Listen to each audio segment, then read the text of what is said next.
Hi, everybody. All right, I have a lot to tell you in 15 minutes, and I know I'm sitting between you and lunch, so I will try not to talk too fast so that we fit it all in. And I'm looking for my clicker here for the slides, which I don't see. On the table, thank you. So how many of you are going to be lobbying in person for the first time tomorrow? Raise your hand. Yay! Are you excited? Oh, it's always fun.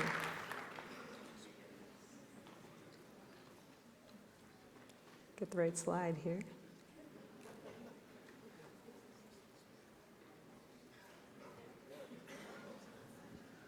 Slides. There's the right slide. All right.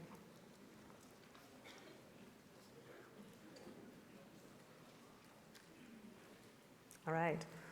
Now I've got the right slide. Okay, I want to give you just some idea of what it takes to create this, to coordinate our lobby day.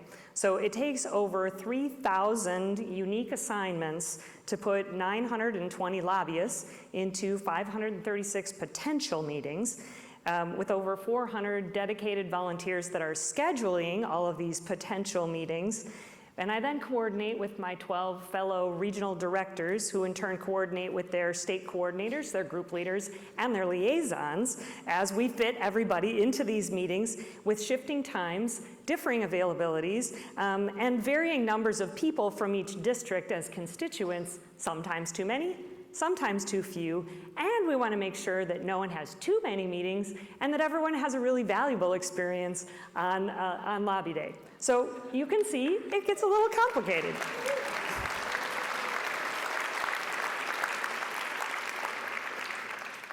So by now, I'm sure you all love your schedules. There are still some things coming in, and changes we know can have domino effects, so there are some meetings still getting scheduled. We want to make sure that you stay in good communication with your lobby team leader. So if you haven't heard from them, make sure you try a text message if you've only been working on emails, and the other way around. And if your lobby team leader hasn't heard from you, they are probably desperately trying to text you. So we want to make sure that you've connected, okay? And if something happens to create a conflict in your schedule, talk to the meeting leads in both meetings that might be in conflict to make sure they both know what it is that you're going to do, because your team is depending on you and is expecting you, and you want to make sure that you're in communication and no one's wondering what happened to you. And if you still have questions about what to do, you can check with your regional director. And we also have the lobby help desk out in the hallway. Lots of the regional directors hang out there because it's an easy place to find us. So you've probably looked in detail at your schedule by now. But just in case, I wanted to do a quick walkthrough of everything that's on your schedule. So you'll see that it may have, if you're looking at it electronically, you may have multiple pages, so make sure you've scrolled down so you've seen all of them. It shows the name of the member of Congress, the state or district, the time, and the location of the meeting, and also the type, whether it is face-to-face directly with the member of Congress or a meeting with a staff member. It then shows the staff member's name. Sometimes there will be special notes, not very often. And then it also has the liaison and appointment setter and along with their contact information. And then in the table below are all the people that are assigned to that lobby meeting, including the indicator of who the meeting lead is and contact information for all your fellow lobbyists. And you'll notice that this one here happens to be a to be determined that we used as an example. We've had 34 or so of those come in since the day we sent the schedules out. So there have been a lot of changes. So check your phone or email if you are the team lead, just to see if we've gotten any information on this meeting. There are still some getting set today, because some of the offices are open today. So we are still getting messages on those. You can always check with your regional director too to see if we've heard anything about that meeting. And then there are some that are delivery only. So everyone has 3 to 4 meetings. Some might be to be determined, some might be delivery onlys. So a delivery only usually just has 2 people assigned to it, sometimes more, sometimes less. But if there's another person listed, you want to just connect with them, and you do this at any time that the 2 of you or the people listed are available during the day tomorrow. And you take just the 2 primary ask sheets. We don't want to confuse them with too much information, so just one of each of the primary ask sheets, and stop by the office. And you can let them know, we have 437 other meetings happening today, and just because we couldn't schedule a meeting with your office, we didn't want you to be left out. Something polite. You're just talking to the person who's at the desk. If they seem receptive, you can go a little deeper into the conversation. Once in a while, these might turn into a mini lobby meeting, but that's not our expectation. Our expectation is just to drop off materials and be a friendly face of Citizens Climate Lobby on Lobby Day. So attire for Lobby Day, this is a great picture of actual CCL volunteers. We dress in business professional attire for Lobby Day. That means, you know, a suit and tie, dress pants, skirt, professional top, sweater, jacket, blazer, or a dress. But what makes us different as CCL lobbyists is that we dress like lobbyists. We don't wear our hats or slogans in our lobby meetings. Now, you got those great talk about climate hats that we gave you at reception. Those are good for tabling. Those are good for days with climate conversations. They're even good for keeping the sun out of your eyes as you walk between the House and the Senate. But be sure you take them off before you go into the office for your lobby meeting, because that's just not the message that we want to send when we walk into the office. So many of you have already taken advantage of the fact that we have these 2 clipboards out at the lobby help desk. If you have a meeting that is still looking for more people, you can come write that on the one clipboard. If you are a person that has had meetings scheduled, or you came later and you didn't get as many lobby meetings as you'd like, you can come out and sign up on a clipboard and look at the meetings that are available, especially if you are available at 1, 2, or 3 o'clock. You're a valuable commodity, because that's when the majority of our meetings are scheduled, and that's most of them that are still looking for people for their meetings. So now let's talk about getting to the Hill. So we leave from the Woodley Park metro station, so you'll walk up 24th Street right out the front door of the hotel. You'll get on the red line going towards Glenmont. This is in your program on page 22 if you want a map. And you will go 6 stops to Union Station. So plan on at least half an hour to get to the Capitol from here. I'll get to that in a minute. What time? So now turn to page 23 in your program. When you walk outside Union Station, you'll be able to see the Capitol Dome. It's bright and shiny because they renovated it very recently. And the other thing to note is to get your Metro card in advance. You can purchase them at the kiosks at the Metro station. There also now is this lovely Smart Trip app that you can purchase your fare on that. You can also put your cards on that. We have a couple of our local volunteers that have said they'll be right out in the hallway after this talk if you'd like help getting the app on your phone. They're willing to help you with it. Plan on about $2.60 that you need for each way during rush hour to get to Capitol Hill. But purchasing and having that fare, knowing that you have it in advance, is much better than getting it tomorrow morning when we're all heading to the Capitol. So our group photo is at 8 a.m. So we want you all to be there on the Capitol steps on the Senate side.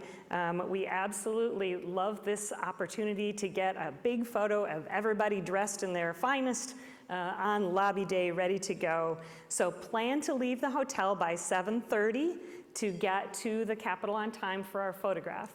So we'll be gathering around 7:15 in the lobby. I'm sure we will leave in waves. There's plenty of experienced volunteers that will help lead waves of folks to the Metro station for those of you who aren't familiar with how to get there.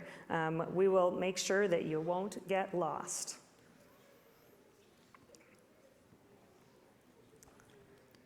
Now, if you turn to page 23 in your program, there's also a map of what it looks like on Capitol Hill. So when you're walking between the House and the Senate side, it's nice to give yourself 30 minutes. There are times that you don't have that much time between meetings, but that we have tried to give you 30 minutes to get between the sides. Once you're on one side or the other, the buildings are connected underneath by tunnels. And there's sometimes questions of what's allowed through security. There are, basic guidelines such as no aerosol containers, no pointed objects, no bags larger than a small backpack, and then all the obvious things like no razors, no box cutters, no replica guns, no ammunition, no fireworks, no knives of any size, or any kind of weapons. I think you didn't need to know that. Question about food and beverages. They are allowed in the House and Senate buildings through the security. There's a few meetings that are at the Capitol building. The Capitol building has stricter restrictions and does not allow food or beverages through security. So that's an important thing to note if you have one of those. If you happen to be leaving DC on lobby day and you need a place to store your luggage, you can leave it at the hotel or here, but there is a baggage check for a fee at Union Station, if that's helpful to anybody. And then there's also cafeterias and tunnels between buildings on the House side and on the Senate side. So for example, the Rayburn, the Longworth, and the Cannon buildings have a tunnel that connects them underneath. So you only have to go through security once if you're staying within the three buildings on the House side, and that can save you time of not having to go through security again. The same is true on the Senate side. You have Dirksen, Hart, and Russell, and those are connected by tunnels underneath. And there are cafeterias on each side. Those are listed in your programs. It's a good place to meet other volunteers as you're getting ready for your lobby meetings to meet in the cafeterias. Do be aware that staff members and members of Congress do eat in those cafeterias as well, so be careful what you say, that someone might overhear you. And it also has sometimes turned into a chance to greet a member of Congress personally who has walked in through the cafeteria. Jen and Ben will be in the Dirksen Senate cafeteria in the morning. So they'll be on the Senate side in the morning, and they'll be in the Rayburn cafeteria in the House in the afternoon. So if you have questions for Jen and Ben, that's where you'll be able to find them during the day. Now, finding the office, it's good if the meeting lead will double check that the office location listed on your schedules is correct. The easiest way to do that is just by going to their website. And if for some reason it's not listed on their website, you can give the office a call. Now, to look at the numbers on usually the second digit will tell you what floor you'll find, except for when you are in the Rayburn and the Longworth building. At that point, you would quickly start to notice that every room number in Rayburn starts with a 2, and every room number in Longworth starts with a 1. So it's the second digit in the room number that tells you what floor.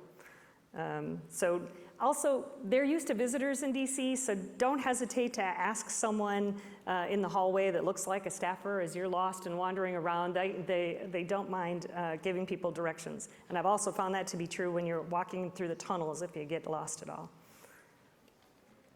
So let me mention just quickly about the primary and secondary leave behinds. You have these in your folders, so you got 2 of each of the primary the primary asks sheets are in your folder, and 1 of each of the secondary asks. So when you think about how many people are on your lobby team between you, you should all have plenty of them for your meetings. If by chance you've taken notes on yours or you still need one, we have some extra copies out at the lobby help desk, and you can stop by there. It's also really helpful to email the staff you're meeting with, to email a digital copy of those before you meet with them. And I realized, oh, you don't necessarily have their email address. It's a formula, so it's a formula that you can find. On the House side, it's just first name dot last name of the staff member at mail.house.gov. On the Senate side, it includes the senator's last name. So like, say, for a Senator Smith, it would be of the staffer, first name dot last name at smith.senate.gov. So that's how you'll find their email address. I also encourage you to wear your name tags when you go to your lobby meetings. Staffers like to be able to call us by name. They like to remember our names, and it really helps them if you have your name tags on. It also makes it easy to identify each other as we're walking around on Capitol Hill, and you can give a friendly wave as you walk by or a high five to your fellow CCL volunteers as you're walking through the hallways. And of course, Lobby Day is all about teamwork. So you're there to help and support each other. No one person needs to be the expert. You all have a role to play. You all have something to add to the meetings that you're in. And things can change at the last minute, so be prepared that it can change. Try and keep yourself flexible. Your meeting leads will do their best to communicate with everyone. If you're late coming to a meeting, do your best to try and communicate. I'm on my way, but I'm just running a little late. Also, meeting leads, be sure that you designate someone who will be in charge of the thank you note. So make sure that you've purchased one or make one in advance. You can pre-sign it so that you just add a little personal note after the meeting and then turn around and walk right back into the office to deliver it to them. Don't seal an envelope. If it's in an envelope, make sure that it stays unsealed. That's for security reasons that it's best if you don't seal the envelope. And then I want to just mention meeting minutes. We recommend that you take your notes on paper. You have 2 copies of the meeting minutes form in your folders. You can write on that. You can also write on a plain piece of paper. But you don't want to use a laptop or computer when you're taking notes. That tends to make staff a little nervous when you're doing that, and it also creates a physical barrier between you and them if you're having a conversation. So write them on paper. The meeting minutes form tells you all of the fields that you will find on the action tracker when you go to submit them, so that's why we include that as a form. You aren't going to turn that in, so it doesn't matter to us if you take those notes on a plain piece of paper instead. We do ask you to try and submit them within 24 hours. That helps keep things fresh in your mind when you're typing them up. And when you're typing them, I suggest you type them into Word or some other text editor on your computer that you can save on your computer and then copy and paste it into the action tracker. Because just in case something happens with your internet connection, you don't want to have to start all over and typing them. And that also gives you backup copy if for some reason some glitch happens and we can't find them. So meeting leads, just make a note of who it is that took your notes, because you're the one we may come to if we can't find them. It's also helpful if you have just a couple minutes with your team to go around the corner where the office can't hear you, and just make sure that your note taker has everything that they need on the meeting notes. And I want to remind you also to keep details confidential when you're talking about things after Lobby Day. Social media, don't forget social media, also on Lobby Day, not in the lobby meeting in particular, but it can be a great time if you've had permission to to take a picture with the staffer or the member of Congress, post that on social media. That's a lot of fun.